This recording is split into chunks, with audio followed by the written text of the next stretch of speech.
नागपूर जिल्ह्यातील पारशिवनी तहसीलमधील केरडी गावातील एका तरुण शेतकऱ्याने कर्जाला कंटाळून स्वतःच्या राहत्या घरात कीटकनाशक प्राशन करून आत्महत्या केली, ज्यामुळे गावात शोककळा पसरली आहे। कन्हान पोलीस ठाण्याअंतर्गत येणाऱ्या केरडी गावातील शेतकरी कृष्णा वानखेडे यांनी त्यांचे वडील तुकाराम वानखेडे यांच्या नावाने बँकेतून 2,50,000 रुपये कर्ज घेतले होते। हे कर्ज फेडण्यासाठी तरुण शेतकऱ्याने स्थानिक नातेवाईकाकडून आणि दुसऱ्या बँकेकडून 1,50,000 रुपयाचे आणखी कर्ज घेतले। वाढत्या कर्जामुळे कुटुंबातील वाढत्या तणावामुळे तरुण शेतकऱ्याने शेतीत वापरले जाणारे कीटकनाशक पिऊन आत्महत्या केली। कन्हान पोलिसांनी पंचनामा तयार केला आणि मृतदेह शवविच्छेदनासाठी कामठी उपजिल्हा रुग्णालयात पाठवण्यात आला। त्यानंतर मृतदेह कुटुंबियांना सोपवण्यात आला आहे। कृष्णा तुकारामजी वानखेडे यांनी विष प्राशन केलं आणि स्वतःचा जीव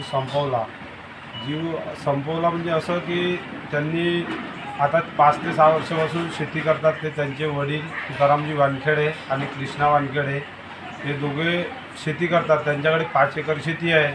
तरी पण दरवर्षीप्रमाणे यावर्षी त्याला शेतीमध्ये जे उत्पन्न पाहिजे होतं ते उत्पन्न झालं नाही आणि त्या उत्पन्नाच्या कर्जबाजारीपणामुळे त्या व्यक्तीने एक मुलगा एक मुलगी आणि पिंकी त्यांची पत्नी हे लोक गावाला पाठवलं त्यांना आणि त्यांनी हा जो कर्जबाजारीपणामुळे निर्णय घेतला स्वतःला संपवण्याचा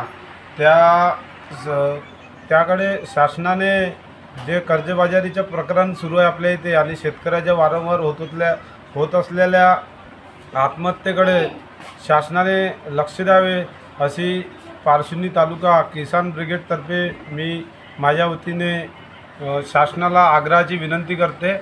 माझ्याकडले दोघंजण शेती करत होते। बापलेका शेतीमध्ये उत्पन्न झालं नाही आणि त्यांनी टेन्शन घेतलं आणि घरामध्ये कलेश मचला आणि त्यांनी मला गावाला पाठवलं। माझे मुलं आणि मी आम्ही तिघे पण गावाला गेले आणि त्यांनी टेन्शनमुळे इकडून तिकडून कर्ज काढलं होतं। ते कसं खंडवावं, शेतामध्ये उत्पन्न झालं नाही, तिकडलं कर्ज कसं खंडवावं, समोरची शेती कशी करावं बा, हे खूप त्याच्यावर टेन्शन होतं। म्हणून त्यांनी आम्हाला गावाला पाठवलं आणि स्वतःला संपवलं।